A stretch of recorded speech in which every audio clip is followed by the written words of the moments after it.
चलिए देखते हैं लेक्चर नंबर 6 जिसमें क्वेश्चन हमसे कह रहा है right all the values of p for which the quadratic equation x square plus p x plus 16 is equal to 0 has equal roots, find the roots of the given equation so formed. सबसे पहले इस question में p निकालना है और p निकालने के बाद ये जो इक्वेशन दिया है इसमें p का वैल्यू पुट करेंगे तो एक इक्वेशन बन जाएगा। देन x का जो आंसर है वो निकालना है। तो दो काम इस क्वेश्चन में करना है। तो पहला काम हम लोग p निकालते हैं। क्वेश्चन में कहा गया है इक्वल रूट्स। इक्वल रूट्स के कंडीशन में हम लोग जानते हैं कि d is equal to 0। d is equal to 0, equal roots में d is equal to 0 and अगर अनइक्वल या डिस्टिंक्ट रूट्स कहेगा तो d इज ग्रेटर देन 0।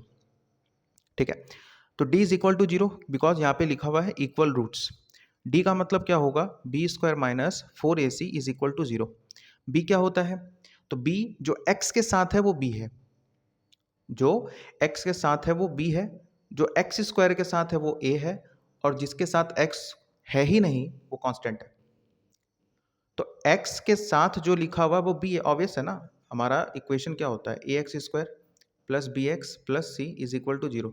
तो जो x के साथ है वो हमारा सेकंड मतलब b हो गया, एक्स स्क्वायर के साथ जो है वो a है, एंड जिसके साथ x नहीं है वो हमारा क्या हो जाएगा, कांस्टेंट टर्म। तो यहाँ से b हमारा क्या है, तो b हमारा कह सकते हैं कि p है।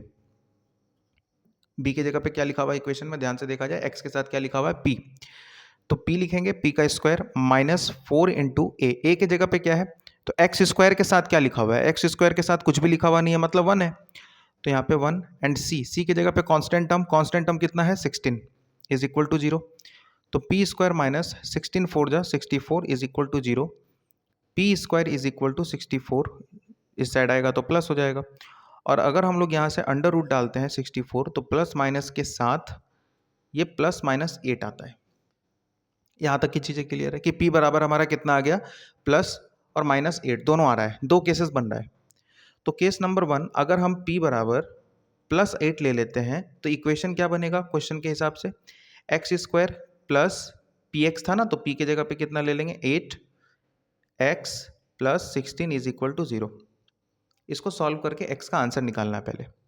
अब इसको अगर ध्यान से देखा जाए तो अगेन हम बोल रहे हैं या तो इसको स्प्लिट करके बना सकते हैं, इसको स्प्लिट करके बना सकते हो, इसको क्वाड्रेटिक इक्वेशन लगा के बना सकते हो, जैसे चाहो वैसे बना सकते हैं, कोई दिक्कत नहीं है। ठीक है, हालांकि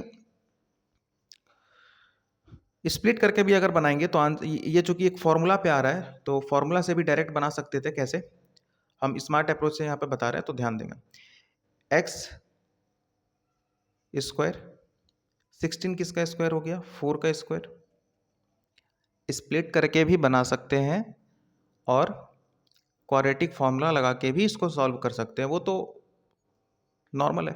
ठीक है, बट चूंकि ये फॉर्मूला बनता हुआ नजर आ रहा है इसलिए फॉर्मूला में हम इसको ब्रेक कर रहे हैं। तो एक्स स्क्वायर इसको लिख दिया, 16 को क्या लिख दिया, 4 का होल स्क्वायर प्लस 2 इंटू ए के जगह पे क्या है एक्स, बी के जगह पे क्या है तो कहेंगे 4। इसको अगर गुना करोगे तो आएगा 8x ही, बट वही है कि इसको हम लोगों ने ऐसे खोल के इसलिए लिखा है ताकि ये फॉर्मूला हम लोग को नजर आए कि फॉर्मूला होता है ना a square plus b square plus 2 into a into B.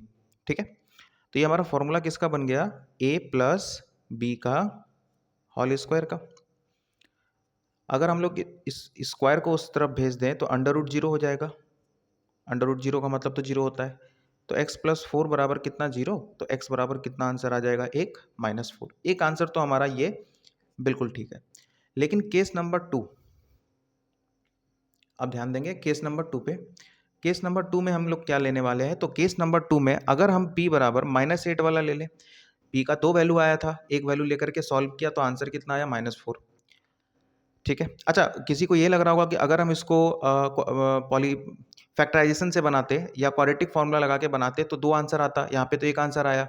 देखो, अगर इसी क्वेश्चन को तुम क्वाड्रेटिक फॉर्मूला लगा के या फैक्टराइजेशन मेथड से बनाते हो तो जो 2 आंसर आएगा ना वो दोनों सेम आएगा और -4 ही आएगा।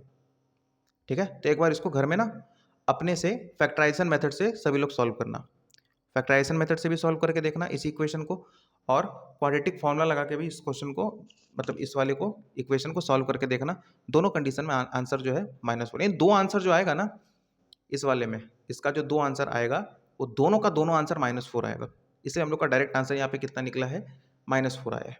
ठीक है, अब अगला देखो, p बराबर -8 अगर लेते हैं तो इक्वेशन क्या बनेगा, एक्स स्क्वायर। अब इक्वेशन क्या था, px, तो p की जगह पे क्या लेना है, -8, तो -8x + 16 is equal to 0। Again हम वही बोलेंगे, इसको स्प्लिट करके बनाओ या क्वाड्रेटिक फॉर्मूला लगा के बनाओ या जैसे भी बनाओ, कोई दिक्कत नहीं है। हमको ये डायरेक्ट दिख रहा है कि ये फॉर्मूला है, बिकॉज एक्स स्क्वायर 16 को लिख सकते हैं 4 का स्क्वायर, और ये क्या लिख देंगे, -2 इंटू ए के जगह पे क्या है x, b के जगह पे क्या लिखा हुआ है 4, गुना करेंगे तो अगेन 8x मिल जाएगा। ऐसे क्यों लिखा, ऐसे इसीलिए लिखा जाता है ताकि फॉर्मूला नजर आए। तो फॉर्मूला नजर आ रहा है, क्या है x, ये किसका फॉर्मूला हो गया, a माइनस बी, तो x -4 का होल स्क्वायर हुआ ना, a square b square, a square plus b square -2 into a into b, तो ये हो गया a माइनस बी का whole square is equal to कितना, 0। अगेन हम लोग क्या करेंगे, अगर स्क्वायर को यहाँ से हटाते हैं तो √0, और अभी बताए कि √0 तो 0 होता है, तो यहाँ से x का आंसर कितना आ जाएगा, 4। तो हमारा दो आंसर इस क्वेश्चन में आया, एक आया -4, एक आया 4, और ये दोनों आंसर ही इस क्वेश्चन का सही है। ठीक है, अगर किसी को कहीं दिक्कत हो तो कमेंट में बताना, बाकी मिलते हैं नेक्स्ट वीडियो में। Thank you.